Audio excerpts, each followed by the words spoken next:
I think this is, if I'm not mistaken. But Pete Rock says that P Diddy stole the Notorious B.I.G. Juicy beat from him. He says Diddy came to his house one day with I forget who he said he was with. Heard him playing the drums for the song at his house. So Diddy shows up, hears the drums to the song to the beat being played at Pete Rock's house, and then Pete Rock said all of a sudden Diddy has steals the idea from, like I said, from the drums, puts it on the song, goes to the studio and hears it playing at the studio from him. Diddy acting like he came up with it. Pete Rock said he had some words with him. He didn't take it too extreme, but he said he don't hold any animosity towards it. But what Diddy did was let him do the remix to the song Juicy, which I'm not even sure I even knew there was a remix to the song Juicy, to Biggie Small song. I didn't look it up. Maybe if I go look it up and hear it, maybe I'll instantly be like, "Oh yeah, I remember it." But off the top of my head, I didn't. I don't remember there being a remix to the song.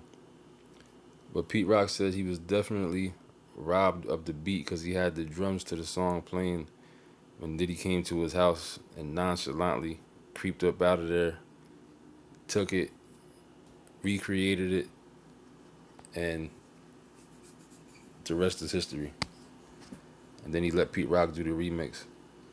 But sampling has always been something that really has robbed rappers of millions of dollars. A lot of these producers who were tied in with these companies, especially back in the 80s, 90s, early 2000s, not like it is now, but back then especially, to us when we hear certain songs being sampled, we didn't really know at the time, but our parents would have heard some stuff we might have been listening to, and a lot of times they'd be like, "Let me hear that. What is that?" Then they tell us where the song came from. We'd be like, "We're thinking this. We're hearing it for the first time, like it's created for the first time." But then our parents would correct us a lot of the times in the '90s and be like, "No, this song came from such and such. This is a song from the '60s or '70s or whatever time period." Then you hear the real song it came from. You'd be like, "Oh, you hear it." So then we take that as like a paying homage. You know what I'm saying? Like an artist paying homage to that older artist and things of that nature. You know what I mean? Like, oh, they took a little beat from the song, little sample from the song, so it sounds cute and everything like that.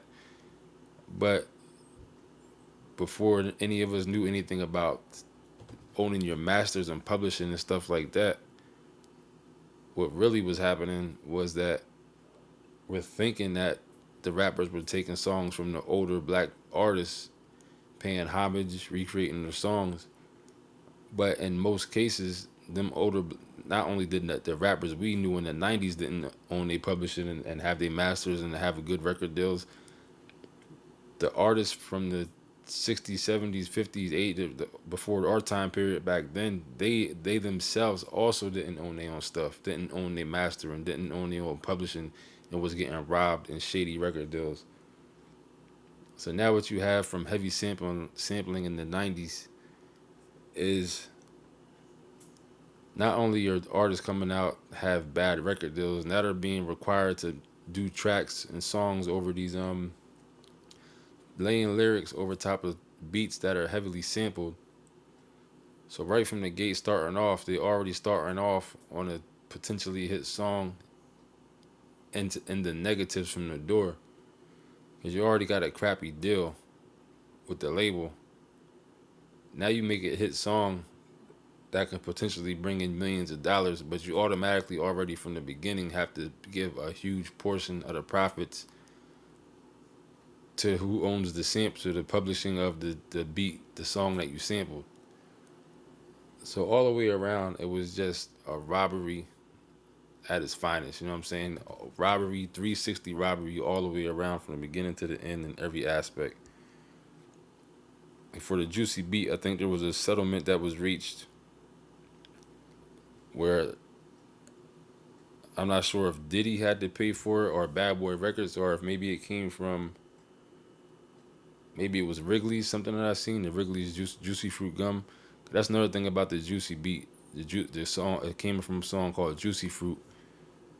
When Wrigley tried to sue Mitumi, who's the actual creator of the beat from when the song came out in the 80s, the original song, Wrigley tried to sue them, saying that the title of the song, Juicy Fruit, was stolen from the Wrigley's bubblegum. So what he said in court was Juicy Fruit was actually a reference to giving oral sex. That's what he said. Juicy Fruit, his song that he created, the original Juicy song, was actually the title actually meant performing oral sex. So I'm not sure if Wrigley's won their lawsuit with him or not, but somebody had to pay.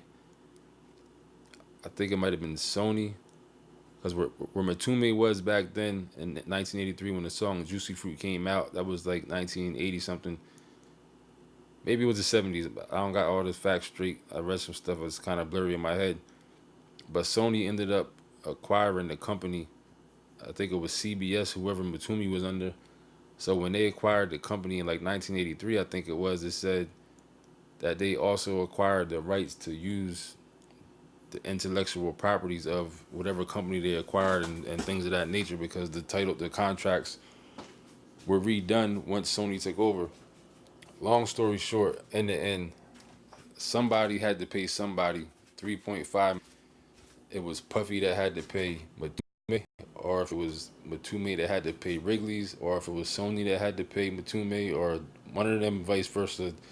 But I'm just saying that so you can have an idea of how much money is taken out of one song. That's just for one song, the Juicy song, for that beat. $3.5 million had to be paid out. That's a lot of money off a track. You know what I'm saying? Off of one song. That's life changing money. So it makes you wonder how come, why was there so much heavy sampling in the 90s, especially in the 90s, late 80s and 90s in hip hop? A whole lot of heavy sampling. Because you're starting off your song, you got to give half the song away. I think it was, who was it recently? One of them countries singers, somebody's, I can't, right now, Little Nas X is being sued for 25 million for Old Country Road, Old Town Road, whatever it's called. But just like a year ago, there was a different country singer. I want to say it was like Neil Diamond or one of them type of people. Whose song was it? I can't think of it. The song. It was a monster song. I think it might have been Juice World or somebody's song. Whatever the case may be, whatever it was, he took like 99% of the royalties and publishing from the song. He didn't leave nothing on the table. Came and took millions, to the point where it was like the people that made the song didn't really get nothing off of it. You know what I'm saying? So we think it's cute when somebody samples a song from somebody. Oh, they sampled the song from da da da da da. But in reality, when they come to collect for that sample, the artists who did the new song are going to be left with barely damn near nothing, if they get anything. So it's tragic. So that's why it was good when people like, the RZA, Swiss Beats, and certain people. I'm just thinking of random people off the top of my head that I knew came out with their own beats solidly. You know what I'm saying? I know the RZA definitely did do some sampling of certain stuff, if I'm not mistaken. But that was definitely what hip hop needed, was producers to come in and make their own beats from scratch with their own sound and their own everything. Because it don't make no sense when you got to be paying somebody 90% of the profits of your song from the door. Then you already got a crappy deal. Then you got to split that with the who you're signed to, and then the other person that produced the remake of the original beat. By then you're left with 0.00001% of the money to be made. You know what I'm saying? So it's just crazy. Yeah, you can't just sample anything. Definitely, that's what I'm saying. In some cases, people did sample anything. Like when Puffy sampled the Juicy beat, he didn't do it. He didn't go through the correct channels from what I read and have it done properly. He they dug it up. At least they got a dig. They dug it up on him. I forget exactly what it was that I read, but he didn't pay. It wasn't like he was paying it out right from the door. You know what I'm saying? It wasn't right from the door. they had to actually make the case again. Not really make a case because they can prove it once it was. I mean, it's not something they can't. It's hard to prove, but what I'm basically saying is people don't always go through the proper channels of sampling a record all the time. Sometimes they'll just do it, or sometimes they'll try to get away with it, like a little tiny piece of a record. Because there was like a time when I think there's like a rule where you can sample up to 4 seconds or something like that of a song, or maybe it's like lyrics, something to do with 4 seconds. You can sample before you're doing copyright infringement or something like that. Something about 4 seconds. I used to think I was a rapper years ago. I used to know all this stuff, and I forgot a lot of this stuff. You know what I'm saying? I just totally forgot about most of this. But yeah, definitely sampling ain't the right way to go, especially if you think you're gonna make money and you don't realize there's a sample there from a producer. Now somebody comes along after the song blows up, takes all the money away. You know what I'm saying? But in hip hop, they was doing that a lot, whether known or unknown. Damn near most of the '90s was people heavily sampling a whole bunch of stuff, a whole bunch of old songs, and it looked like we thought it was cool, but like I said, in reality, when they come to collect, it's detrimental to your pockets. You know what I'm saying? So yeah, Pete Rock definitely says he was robbed by Puffy for the juicy beat, well, for the drums, for the drum part of it, because he didn't make the beat was a sample anyway, but he made the drums. He said Puffy came to his crib, heard the drums going on, took the drums, had him at the studio. He said he showed up at the studio, and his beat was playing exactly what he came up with, what Puffy heard at the studio.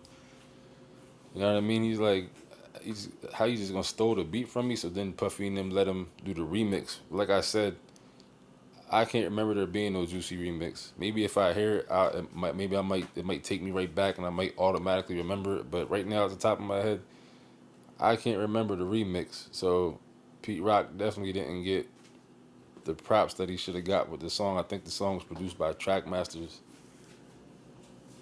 if I'm not mistaken. But that's about it.